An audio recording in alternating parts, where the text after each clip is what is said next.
Par un après-midi étouffant d'août 1953, un Américain de 37 ans nommé Kermit Roosevelt se trouvait à Téhéran. Il était dans le sous-sol de l'ambassade des États-Unis. Sur le bureau, devant lui, environ $1 million en espèces. Sa mission, approuvée personnellement par le président Dwight Eisenhower, était simple: renverser le gouvernement élu de l'Iran en 4 jours et rétablir un roi affaibli dans son pouvoir absolu. Il a réussi. En agissant ainsi, il a semé la graine de chaque guerre que l'Amérique allait mener au Moyen-Orient pendant les 70 années suivantes.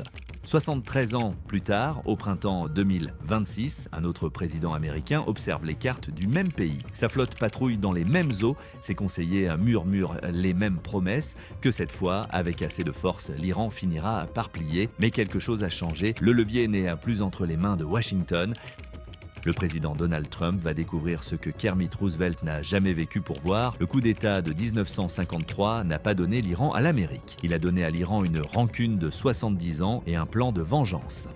Pour comprendre pourquoi, il vous faut saisir ce que Roosevelt a réellement fait et pourquoi l'Iran n'a jamais oublié. En 1951, le premier ministre iranien élu démocratiquement, Mohammad Mossadegh, a accompli l'impensable.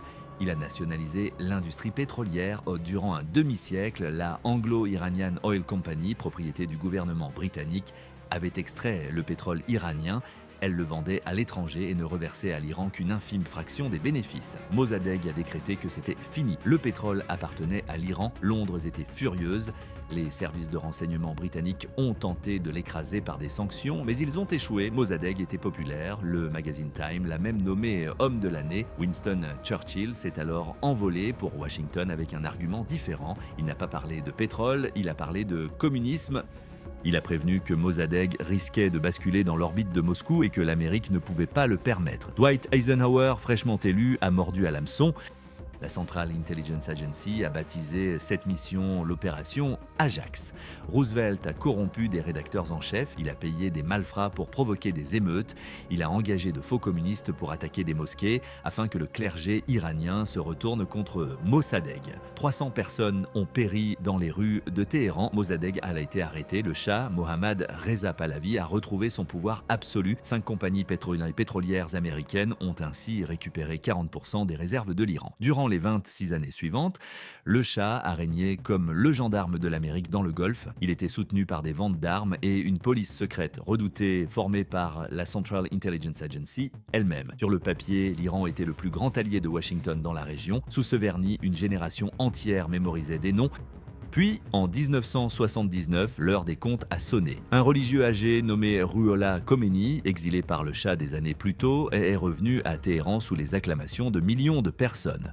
Le Shah a pris la fuite. Des diplomates américains ont été retenus en otage dans leur propre ambassade pendant 444 jours. Le pays le plus pro-occidental du Moyen-Orient est devenu, du jour au lendemain, le régime le plus anti-américain de la planète. Le coup d'État avait enfin versé son dividende, et ce dividende, c'était la révolution. La suite des événements a suivi un schéma précis. Ce schéma est la clé pour comprendre le monde d'aujourd'hui. Chaque fois que l'Amérique a tenté d'écraser l'Iran, l'Iran est devenu plus fort. Quand Saddam Hussein a envahi l'Iran en 1980, avec l'approbation discrète de Washington, il espérait une victoire rapide. 8 ans et 1 million de morts plus tard, l'Iran n'avait pas seulement survécu. Il avait bâti un réseau de milices à travers la région qui allait survivre à Saddam lui-même. Quand les États-Unis ont envahi l'Irak en 2003 pour renverser ce même Saddam, ils ont offert un cadeau à l'Iran. La majorité chiite d'Irak, longtemps opprimée par Saddam, a pris le pouvoir. L'influence de l'Iran s'est étendue vers l'ouest jusqu'à la Méditerranée. L'invasion conçue pour remodeler le Moyen-Orient à l'image de l'Amérique a fini par le remodeler à l'image de l'Iran. Ce n'était pas une erreur, c'était une constante. En 2015, cette constante était devenue trop évidente pour être ignorée. Le président Barack Obama a tenté quelque chose de différent, un accord. Cet accord s'appelait le plan d'action global commun. Il était imparfait, mais il a accompli ce qu'aucune opération militaire n'avait jamais réussi. Il a réellement limité le programme nucléaire de l'Iran. L'Iran a accepté d'expédier environ 97% de son uranium enrichi hors du pays. Des inspecteurs ont afflué sur ces sites nucléaires. Pour la première fois depuis des décennies, l'incendie s'apaisait.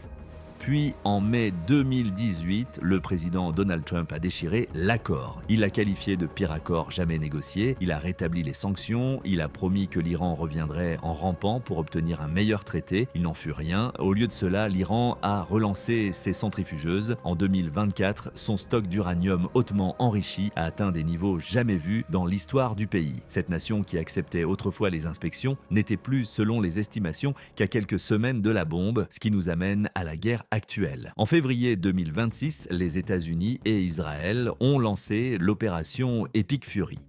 Environ 200 avions israéliens ont frappé 500 cibles à travers l'Iran. 1200 bombes sont tombées en seulement 24 heures et des cyberattaques ont également coupé l'accès à Internet dans tout le pays pendant 60 heures.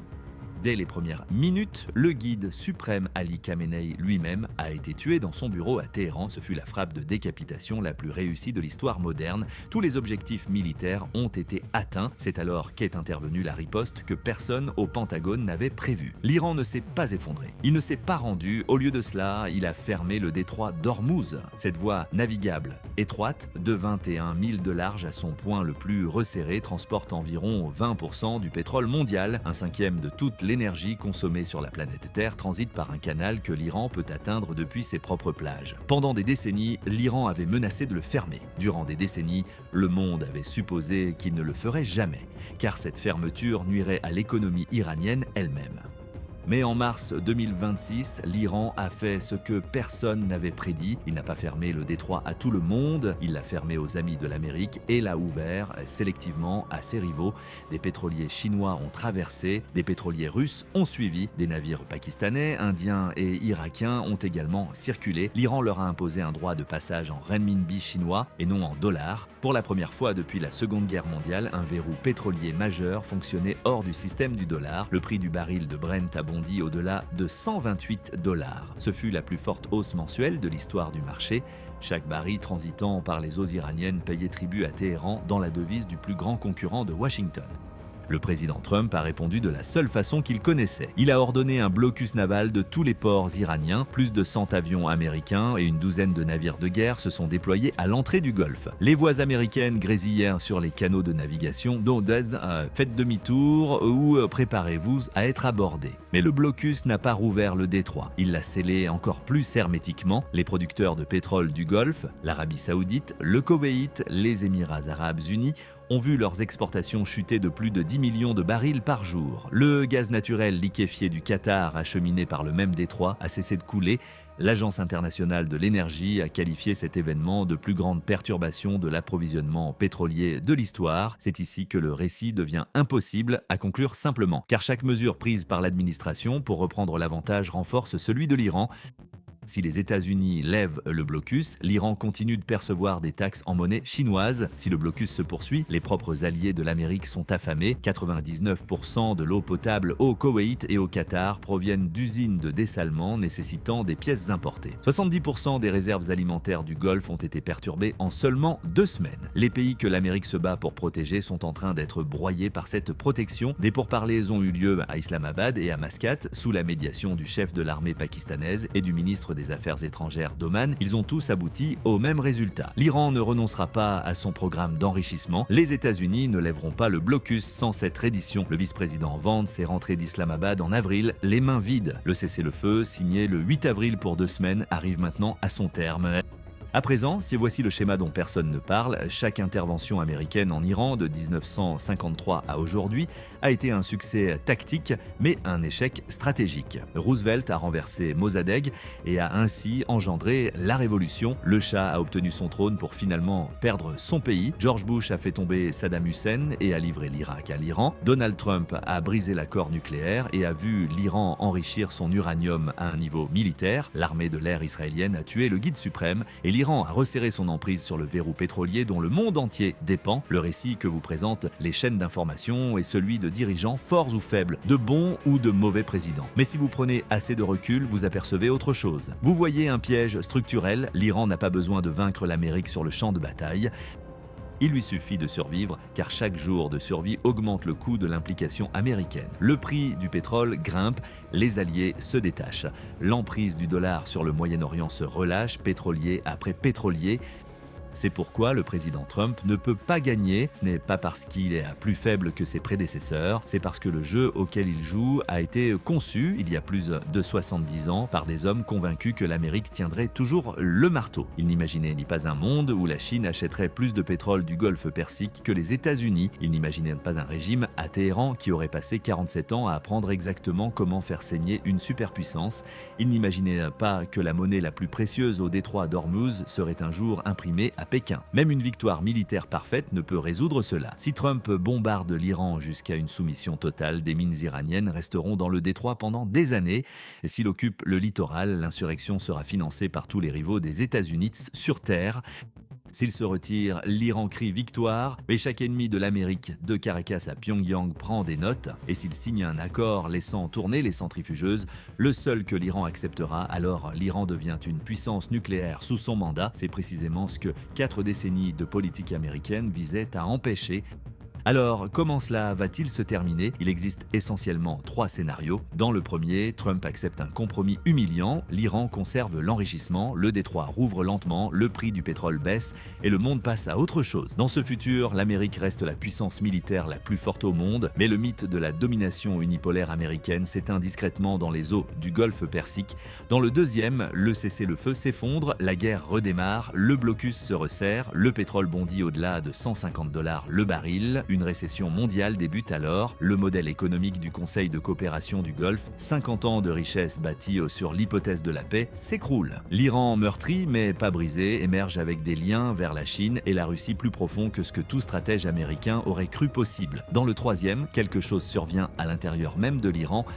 Le régime affaibli par la guerre, les sanctions et la mort de son dirigeant s'effondrent. Mais voici la plaisanterie cruelle de l'histoire. La dernière fois qu'un régime est tombé à Téhéran, l'Amérique a applaudi et elle a eu les ayatollahs. La fois précédente, l'Amérique a orchestré la chute et elle a eu la révolution. Il n'y a aucune raison, absolument aucune, de croire que le prochain régime sera plus aimable envers les États-Unis que les 2 précédents.